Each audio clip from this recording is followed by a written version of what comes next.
Hello students, જય સ્વામિનારાયણ બધાને. સહજાન વિદ્યાલય તરફથી ચાલતા ઓનલાઈન વિડીયો લેક્ચરમાં આપણે ધોરણ 11નું ચેપ્ટર 6નો અભ્યાસ કરીએ છીએ. લાસ્ટ વિડીયો લેક્ચરની અંદર આપણે ચેપ્ટર 6માં આંતરિક ઉર્જા બરાબર અને એ આંતરિક ઉર્જામાં કાર્ય અને ઉષ્માના આધારે ફેરફાર કઈ રીતે થાય છે તે સમજ્યા હતા. હવે એ આંતરિક ઉર્જા પરથી એક સામાન્ય કિસ્સો અથવા તો કે એને ઉષ્માગતિશાસ્ત્રનો પ્રથમ નિયમ કહેવાયો છે. તો ચાલો સમજીએ કે આંતરિક ઉર્જા પરથી એક સામાન્ય કિસ્સો લઈએ કે જેમાં એક એવો સામાન્ય કિસ્સો લઈએ કે જેમાં અવસ્થા ફેરફાર કાર્ય અને ઉષ્મા બંનેની હેરફેર કરીને કોનો એ અવસ્થામાં ફેરફાર કાર્ય અને ઉષ્મા બંનેની હેરફેર કરીને લાવીએ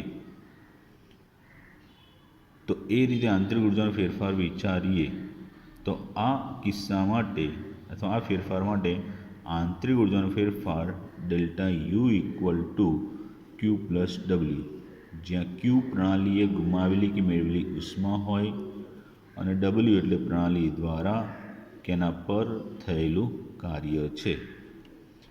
તો અવસ્થામાં ફેરફાર માટે ક્યુ અને ડબલ્યુ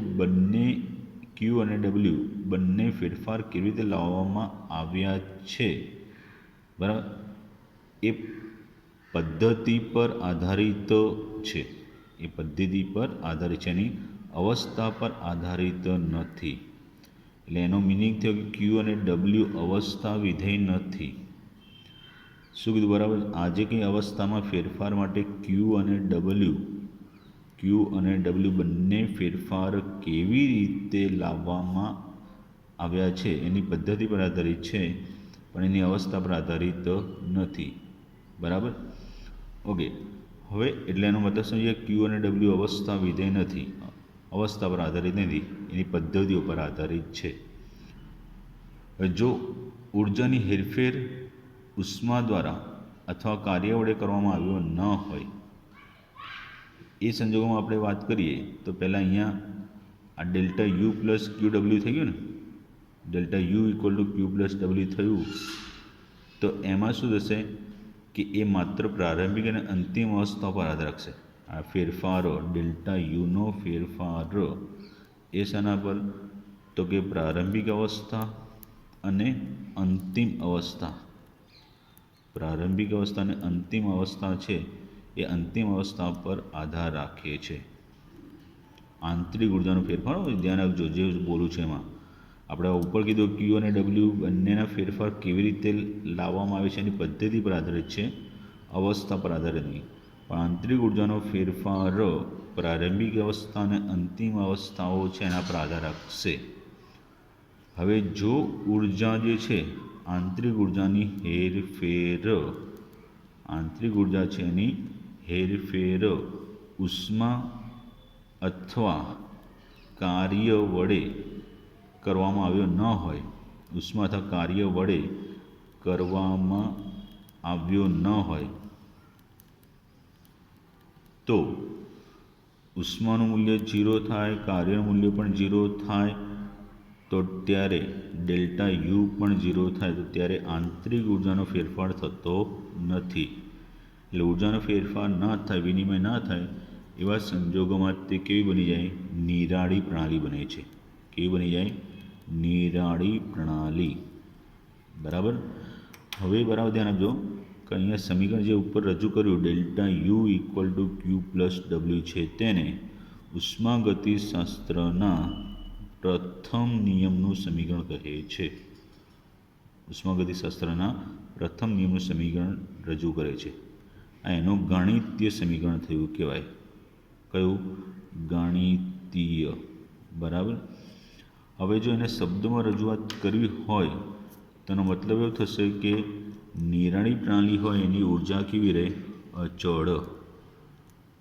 નિરાળી પ્રણાલી છે એ નિરાળી પ્રણાલીની ઉર્જા કેવી રહે છે? અચળ. બરાબર? અચળ રહે છે. એક આ રીતે પણ થશે. અથવા બીજી રીતે કહેવું હોય તો તે ઉષ્માગતિશાસ્ત્રનો પ્રથમ નિયમ એ શું વાસ્તવમાં ઉર્જા સંચયનો નિયમ છે. ઉર્જા સંચયનો નિયમ છે ઉષ્માગતિશાસ્ત્રનો પ્રથમ નિયમ.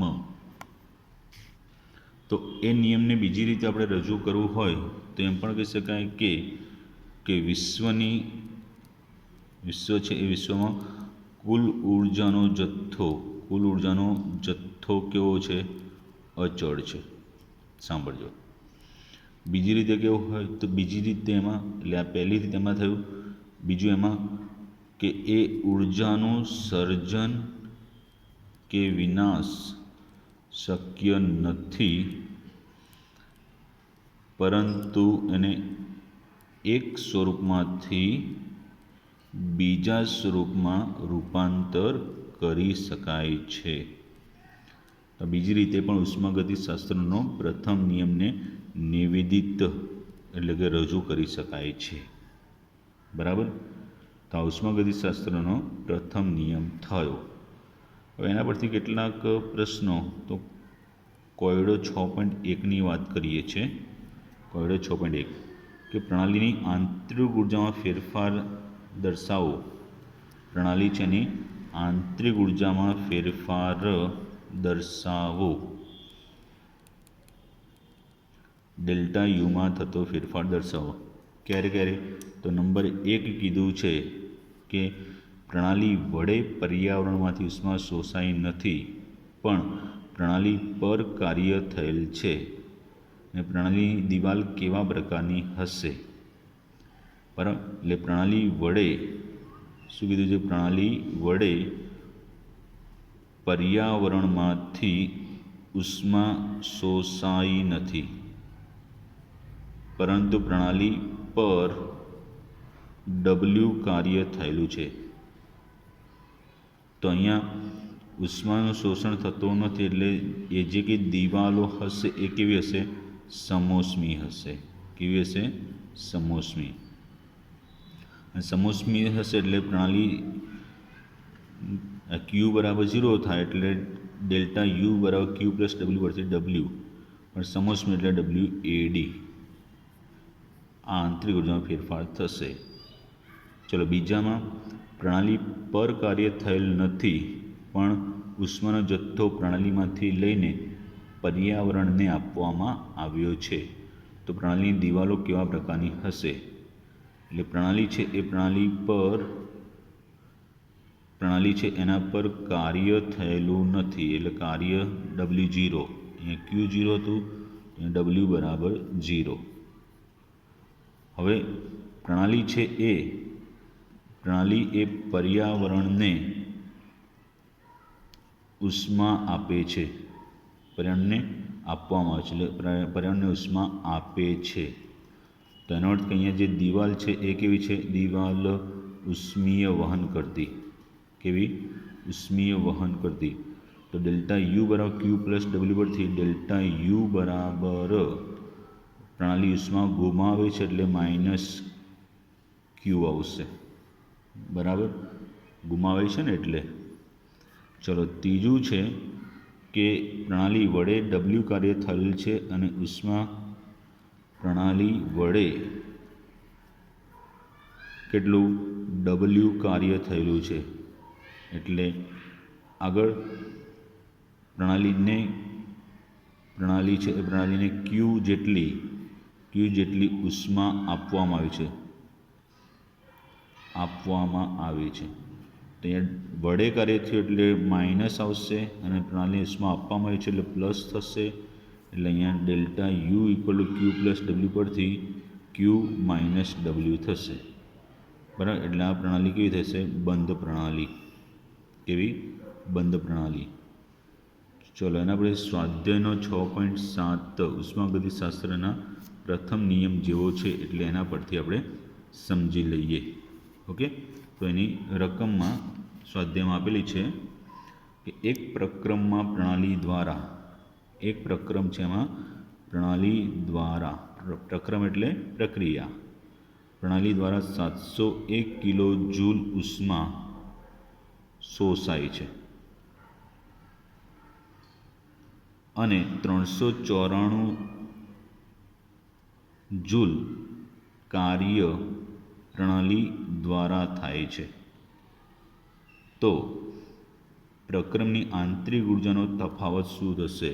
ડેલ્ટા યુ બરાબર ક્યુ પ્લસ ડબલ્યુ.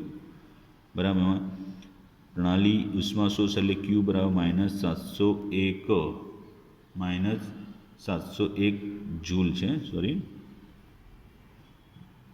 અને પ્રણાલી દ્વારા કાર્ય થયું છે. પ્રણાલીમાં ઉષ્મા શોષાય છે, શોષાય એટલે ઉમેરાય એટલે પ્લસ થશે, અને પ્રણાલી દ્વારા કાર્ય થયું એટલે દ્વારા એટલે માઇનસ, શોષાયું એટલે પ્લસ.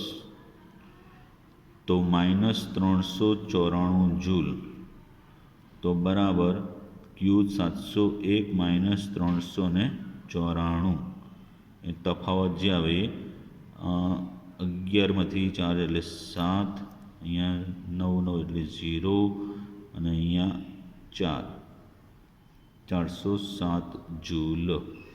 બરાબર, જોઈ લેજો. તો આ રીતેનો કોઈ બી રીતનો પ્રશ્ન પૂછી શકે છે. બરાબર, 1-2 વિડીયો લેક્ચર જોવા શાંતિથી, 2 માર્ક્સમાં પૂછી શકે ઉષ્માગતિશાસ્ત્રનો પ્રથમ નિયમ. જય સ્વામિનારાયણ.